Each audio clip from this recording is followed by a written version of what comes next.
Fans TV, this is your post-match analysis video for yesterday's frustrating, let's go with the word frustrating day at the Den. A 0-0 draw against Hull City on the club's Remembrance Day. A brilliant show from the club and everyone involved. Unfortunately, from that point, it did go downhill to a point, but I don't think it's as bad as some of you are saying. Before we get into that though, let's start out with the starting 11 that Gary Rowett picked to start the match. And 3 changes were made from the team that drew 0-0 once again in the week against Birmingham. Of course, that is 3 games now without a goal and 3 games without a win. Although, of course, previous to that, it was 5 straight wins. And I wouldn't read too much into these stats. I think the stats can be made to look good or the opposite. You know, in any way you want to bend them, you can make them look that way. And I know it's 3 games without a win, but it's also, 1 defeat in 8. And we're 10th in the table. And asked pre-season, I'm pretty sure I said, I will check the footage, but I'm pretty sure I said we'll finish between 12th and 15th.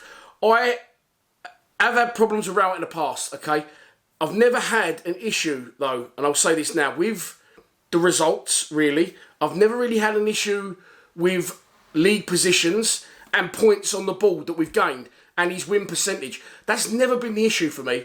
And I've always said that, you know, win, lose or draw, I want a Millwall team to give their all. And we've had that and more from them in the games previous to Huddersfield. Huddersfield was a no-show, and although we were playing 4 at the back, I do feel we didn't perform with the intensity that we had been in previous games and getting high up the pitch and harassing teams and trying to knock them off the ball and turn over play in good areas. However, I feel we rectified that at Birmingham without having any quality in the final third. And I'm afraid to say that this video is going to be pretty much of the same mould. Again, yesterday, right, I don't have any issue because I believe that, well, firstly, that Hull came for a point and you can't blame them. For secondly, that we went out to win that game.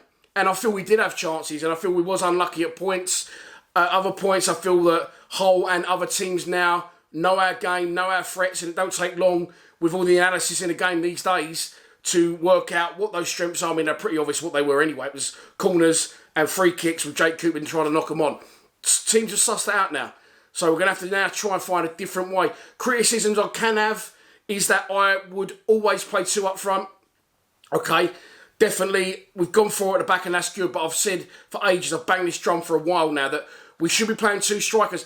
And it surprised me really because I just think it's a little bit too adventurous for Rowett. I think he's like, well, fuck me, 5 at the back. Okay, we've gone 4 at the back. Okay, we've got a 10. Now, to play 2 strikers, I'll admit that would be quite attacking. But at the Den, absolutely, that's what we've got to do. If you don't want to do it away from home, I understand it a little bit more. But the fact that Afobe and Bradshaw scored the goals they did in the partnership they had last season, correct me if I'm wrong in the comments, I don't think they've started 1 game up front together. They may have 2 or 3 max. They've started as main central strikers. And now we're trying to put square pegs in round holes because he wants to play 1 up front and he wants to play 2 wingers. He's tried Volsammer there, he's tried Honeyman there, he starts Bury yesterday and he got a bit of shit. And if he's wondering why, it's because he wasn't trying and he's definitely an impact player. I think he's mixing and matching it because he knows he hasn't got the players to do it. So this is the other criticism I can have of Rowett. You put 8 players in the summer, Gaffer, and I know your hands are tied to an extent with transfers and budget and wages, but you bring in 8 players and you don't bring in anyone that you want to use in these wide areas. You bring in a centre-back, a centre midfielder, amongst others, a goalkeeper, I think, that doesn't play.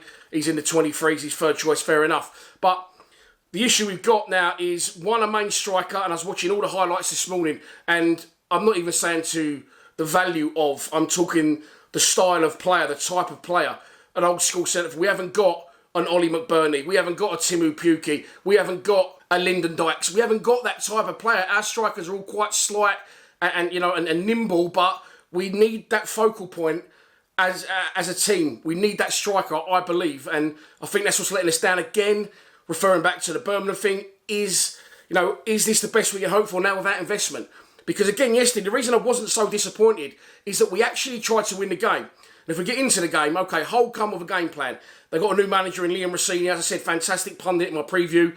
And if he transfers that into management, then Hull are going to be in for a much better time than they've had over the previous couple of years. But it's just our luck as well that they would sack their manager about fucking 10 weeks ago and now they wait literally to the day before. Of course, the team you're playing will automatically get that new manager boost coming in, a little bit of confidence. They're playing to impress him. He'll stop the right, etc. That's exactly what he did. They did a thing though, Hull, which was quite intelligent of them.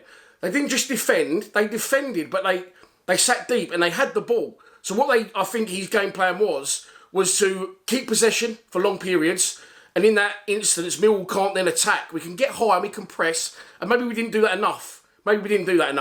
But we didn't get an early start. The crowd behind us, they sort of dictated the play for the sort of opening 10, 15 minutes. Eventually, we got going. I thought Fleming was absolutely brilliant yesterday in the first half in that 10. He was linking play. Everything he was trying was coming off. And we come close a few times. Before I get into the chances, I'm going to say about the penalty shouts. Of course, I'm in the Dockers lower, so I'm at pitch level. But there was lots of shouts for penalties. I don't think, the players are going to shout as much and as hard as they are at the referee for these penalties if there wasn't any. But I couldn't really see. So let me know in the comments if you've seen anything, from up high in the kitchen or the Dockers or the Cold Blow Lane. If you've seen something where, look, definitely there was too much physicality. There was the old dark arts, they were bending the rules, and we should have had penalties. But, again, players can get away with things. So many players in the box, and I thought they defended really well, Hull, when they had to. But again, teams have sussed this out now. And now we need to try and find a different way to unlock doors. We can't rely on these big kicks from long, the free kicks from Malone, and set pieces from corners. We can't rely on it. So eventually we get going, and we had a good couple of chances. Fleming has that free kick that just misses the top corner. He goes on another brilliant run where he knocks it around the player, runs around the other side, whips it in. Cooper just can't get on the end of it. It's a brilliant cross. He was right in line with that one. And then, of course, the little 1-2 he plays with Bradshaw. I think Saville was involved as well. And he just outstretched foot, just can't beat their keeper who comes out to squash it. And I thought we was looking good until that point. I really did. I felt we was going to win the game. I did predict a 4-1. That didn't happen. It's rare I predict a high-scoring win for us. But then the game changes and their guy gets sent off for a high foot. It's bad. And if you haven't seen Charlie Creswell's face, by the way, I'm going to put it on the screen now. And a little shout out to Creswell as well, because I've been a little bit critical of him. Nothing personal, just from what I've seen and what I was expecting, hasn't really happened. However, I still think he's a little way off, but I think he's massively improved over the last 2 games, and that's been reflected in 2 clean sheets. But to carry on after fucking nearly getting decapitated like that, he must have one sore head this morning, the boy. So well done to Charlie Creswell for battling through it. That is an absolute horror tackle. The guy had a little incident with Jake Cooper a few minutes earlier, and he wanted something from the ref, which the ref wasn't giving him. You could see he wasn't happy.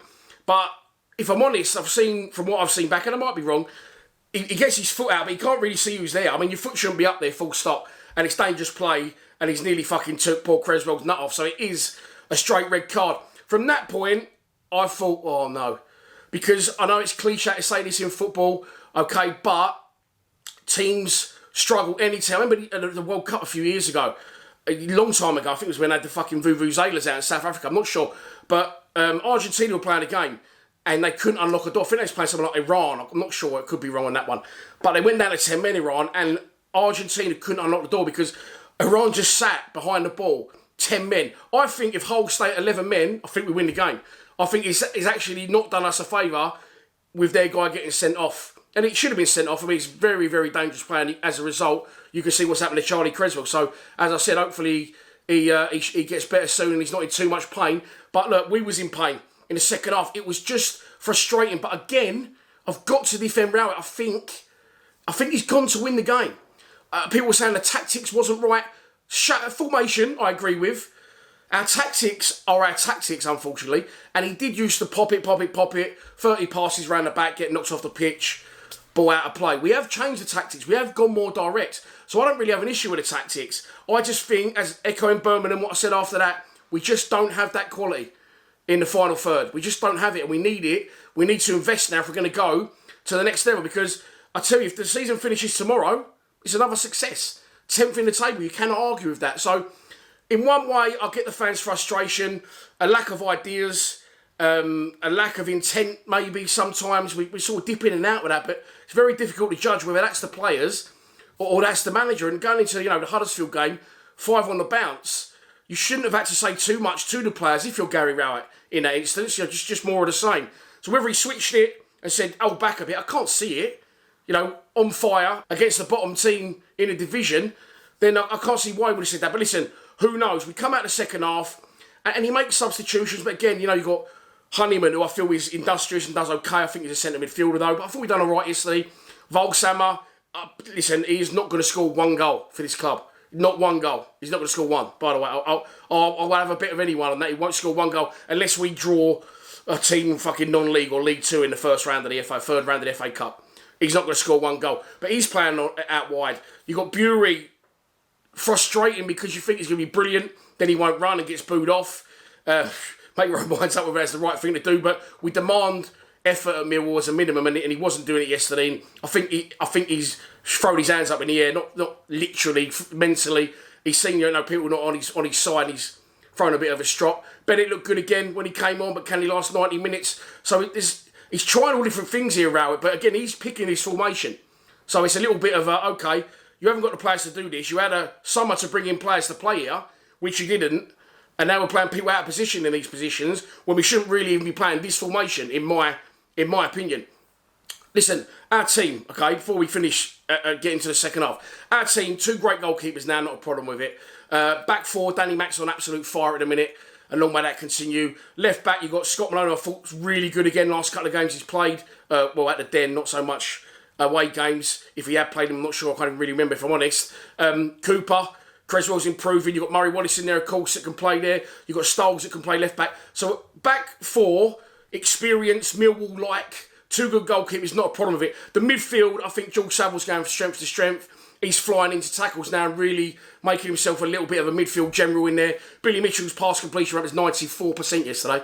He's an unbelievable player and we'll do well to keep him long term. Same with Danny McNamara. Their partnership's thriving. In front of them, Fleming's on fire.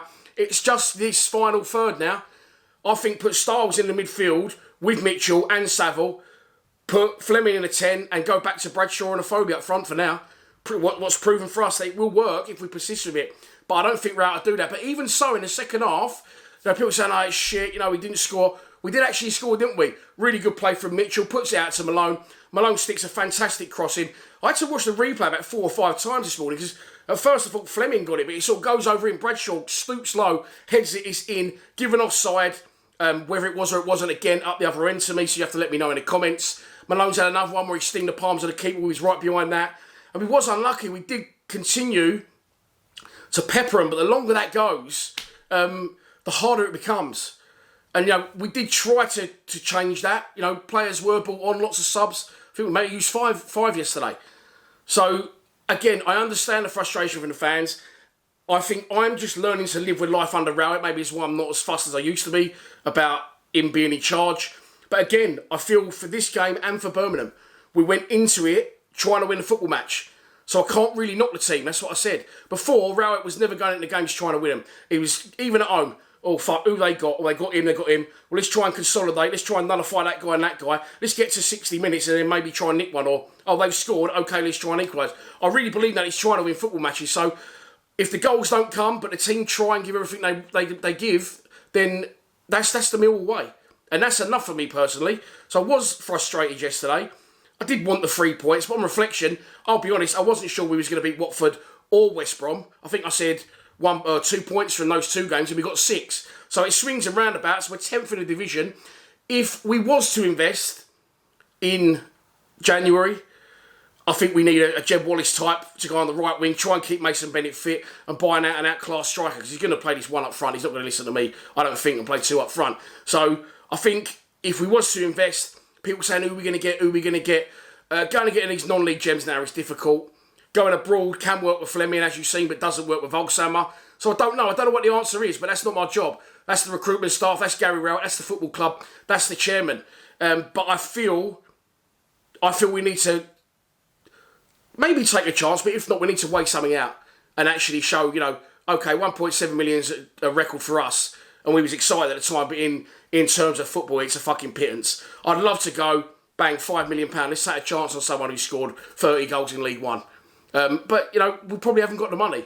So it is what it is. Yes, it's frustrating because you feel, especially this year in this division, Watford, nowhere near as strong as they used to be. Norwich, nowhere near as strong as they used to be. But I predicted a between 12th and 15th finish. And I think at the minute, that's about right. We're not going to get in this top 6. I said this before as well. You're all saying we have got the players. But you all don't stop moaning about, not you all, some of you don't stop moaning about the players, especially the strikers. Afobe's injured at the minute. Alafi's on the bench, Volksammer and Bradshaw. They're our 4 strikers. Is that going to win you the league? No. Is that going to get you in the playoffs? No. The rest of the team, I actually think could. The midfield especially, them 3 there are fucking flying. And the back 4, I said, very industrious, very Millwall-like. Danny Mack's on fire, by the way, at the minute. Loving him as well. 2 good goalkeepers. It's just the final third. It's just okay, if you're going to play 1 central striker and 2 wide men, go and buy a wide man, go and buy a striker. Or go to 3 in midfield. Stoles looked good when he came on yesterday as that 3. He can play on the left side. Billy Mitchell can play on the right. Both central, but just to the right of. And Saville can be the general, put people up in the air like he did yesterday, with Fleming in front of him. And Benedict, Afobe and Bradshaw. I think that's our best bet with the players we've got at a minute. And you're all putting Afobe shit, Bradshaw shit. They scored 24 goals between them last season in the Championship. That's why I'm amazed Rowett hasn't tried it out. I know Afobe's currently injured, but I'm amazed Rowett ain't gone, well, hang on, that fucking worked for me last year. I think he's apprehensive because I don't think he wants to go, well, fuck me, if I stick 2 up front and have Fleming in the 10 and have 3 central midfielders, we've still got a back 4.